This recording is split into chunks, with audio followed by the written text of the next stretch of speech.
Hello, crypto friends. Feel like it's been a while. Just woke up from a nap. Someone likes to always accuse me of being on drugs when that's the case.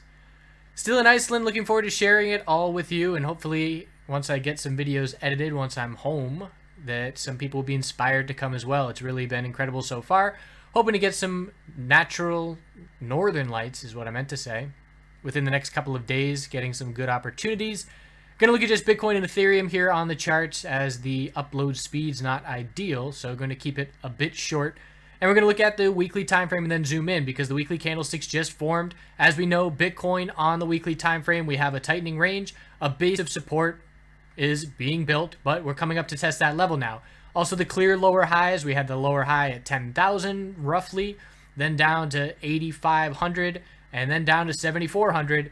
So we are in a tight range. We are looking for a break sometime. I've been saying the end of September or early October. That still stands. We could definitely break sooner if there is a catalyst for the bears to get this pushed down. But right now we're seeing a little bit of a bounce and a little bit of relief. This daily time frame saw a significant number of red days in a row. And right now we're seeing tightening inside bars. And it's entirely possible that these inside bars do break bearish and bring us right down to that support of 5,900 and then 5,777.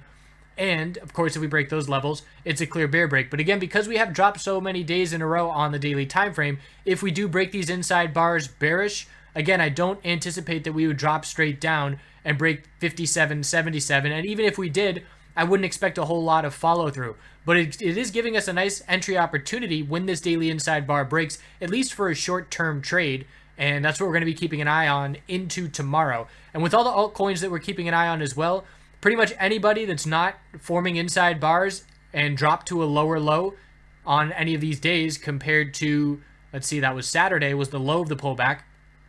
Anybody who's broken the low of Saturday is weaker than Bitcoin, and anybody that's broken the high of Saturday or the high of Sunday is stronger than Bitcoin. So that's how I am distinguishing the altcoins from each other. We're looking at Dash on the daily time frame. Dash has been one of the stronger names, and of course names like Ethereum and ETC are some of the weaker names.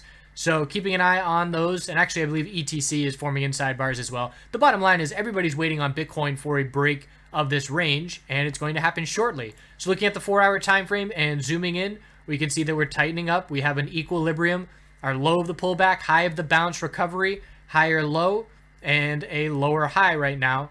So the closest range, the smallest range I'd be watching is 62.11, and then resistance of 63.50. And if you're going off the daily ranges, it's 61.40 and 64.59. So if you zoom into the 4-hour time frame, you can get earlier signals to act on. You just have to keep in mind that those levels breaking does not mean that we are going to see a break of these daily inside bars. So we could break one of those levels I just highlighted on the 4-hour time frame without breaking the pattern, but those are the earlier signals to act on. You just need to ensure that the other signals on the daily do get the break for the follow-through. And here I'm seeing now, I copy and pasted this. This was one of our members who posted this list in the altcoin room, just highlighting the stronger names versus the weaker names. So that's something to keep an eye on as well. So break coming shortly for Bitcoin. Something to point out, BART is back in terms of this pattern. We've seen it before where we have the huge bull spike up and the huge dump. This is the Bart Simpson pattern where people say, you know, this is his spiky hair, and here's where his face would be, and you can see I'm a good artist. But that's what we're watching for the BART pattern. And how you can tell what to be watching for is when the bull move happens in a very short amount of time. We have 10 minutes here for the bull move and then no follow through. We just consolidate for hours and hours. And then of course with the bear move, took a little bit longer to play out. Took about a half an hour, 40 minutes to play out. But again, then not a lot of follow through. We did see a little bit of a bounce and a recovery. So the bottom line is on these moves, when they happen really fast and on the 5-minute time frame in a span of 10 minutes or 30 minutes, and we don't get a lot of follow through, that's when we have to take those signals with a grain of salt and not really be, we can act on them, just be, again, we have to look for follow through. Same thing as acting on earlier signals. If we don't get that follow through, it's hard to trust the bulls, specifically the bulls. It's hard to trust the bears as well when it happens so fast without a lot of follow through, but of course they have the trend in their favor, so it's easier to trust the bears in that scenario. So just patiently waiting. The 4-hour time frame is what I would be using right now. If anything, you can see the exponential resistance still stands, and if we get a bull break of these inside bars, perhaps we get a 4-hour bull cross of these exponential moving averages. If we get the bull move, let's see the daily time frame, we would certainly be anticipating a lower high to form. So let's say this candlestick closes here and 63.73 is the level to be watching. And I would be looking for a bull break and a lower high to be set somewhere in the 66 to 68 range. And that's where our daily exponential resistances are. So let's just say those daily exponential resistances would be our target. Again, if we get the bear break, 6,000 psychological and 5,900 are the first two levels to be watching. The shorts are still high.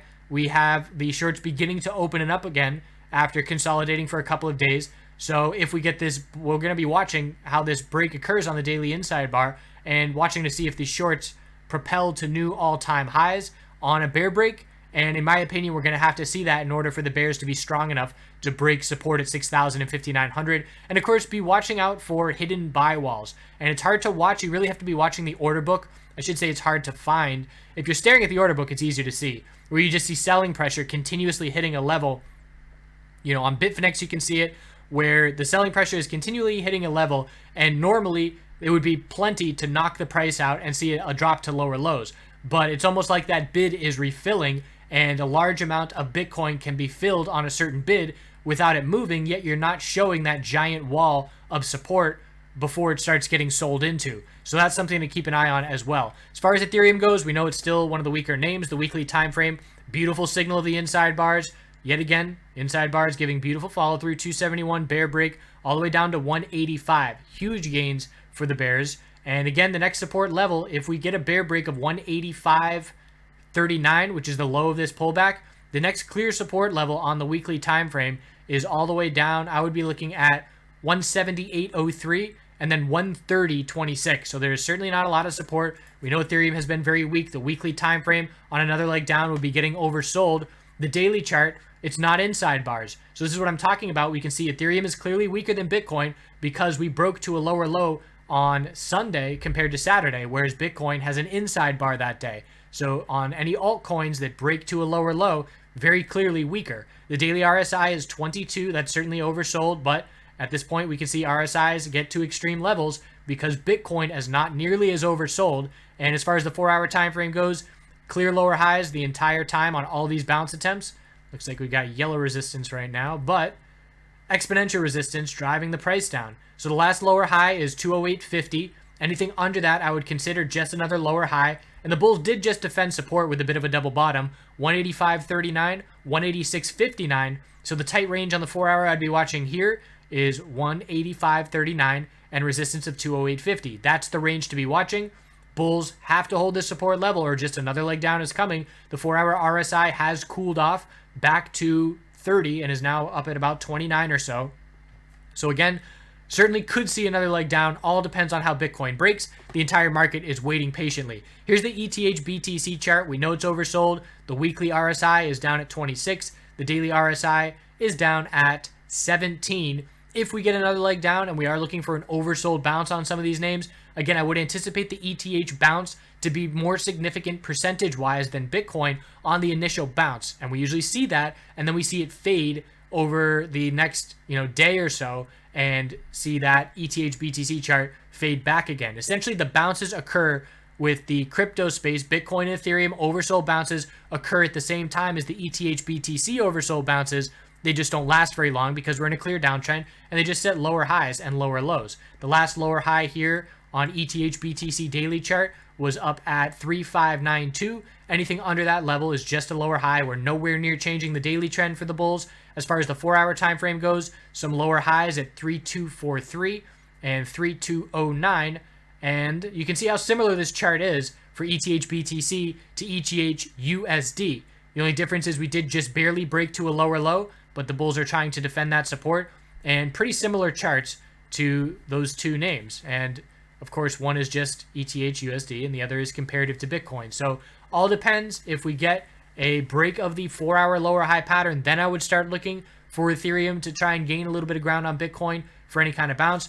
But again, in this environment, I don't like bullish plays just because it's against the trend and it's so clearly favoring the bears in the short term. In order for the bulls to shake this sentiment, which just got crushed a few days ago in this space, we have to see, short term, it seems like it's just the ETF or nothing at this point, because I don't see anything else coming in the short term in the next couple of weeks that's going to change this sentiment and save this support level. So the bulls are really holding out for that. And because that is the case, it is entirely possible that with a rejection of that ETF, that we do see a bear break down to 59 and 57.77. So lots to be keeping an eye on. Bears are just patiently waiting for, 4-hour exponential resistance levels, or I would be comfortable as a bear making an entry on a bear break. One thing that you want to be watching on Bitcoin is fake outs. If we get a bull break or a bear break of these inside bars and a lack of follow through, and we get a bull break and then the hourly higher lows are quickly lost after that, or if we get a bear break and then the bulls break the lower highs on the hourly time frame shortly after, that's a red flag for the direction of the break and could be a fake out. So that's something that I would keep an eye out on as well. If we get a bull break, again, I'm much quicker to take profit if we are looking for a bull break, which is obviously counter trend. So if I'm counter trend, I'm taking profit a lot sooner than if I am trading with the trend. So that's what we got on this update. And at the end of the video here, got a little sneak peek view from my hotel room right before I recorded the video, and a little bit of Nerdbird. I just realized that I had that download up here at the bottom. Nerdbird coming at you. So I will do my best to continue getting updates. I'm still in Iceland for another 6 days or so, and then once I get back, I'll edit a bunch of footage, and we'll go through day by day, and hopefully that'll inspire some more Iceland visits. Gonna reach out to the Iceland Board of Tourism and see if they can sponsor my videos. Not really, but that'd be cool. So keep doing good things out there, and stay protective and stay patient. Again, I have no interest to trade this cryptocurrency space bullish right now. If I were sitting at the computer and I saw a clear bull break of this pattern occur, I might look to get in and flip it for $50 to $100. But other than that, patiently waiting, and at this point, it's going to be a daily trend change to get me interested again in Bitcoin, and that's not happening anytime soon. So really nice to be all cash when away from the computer and traveling around and not worried about anything, and just knowing that I can pick things back up whenever I want. And that's my short-term trading style. And that's what works for me. So we'll see you soon. Thanks again for watching.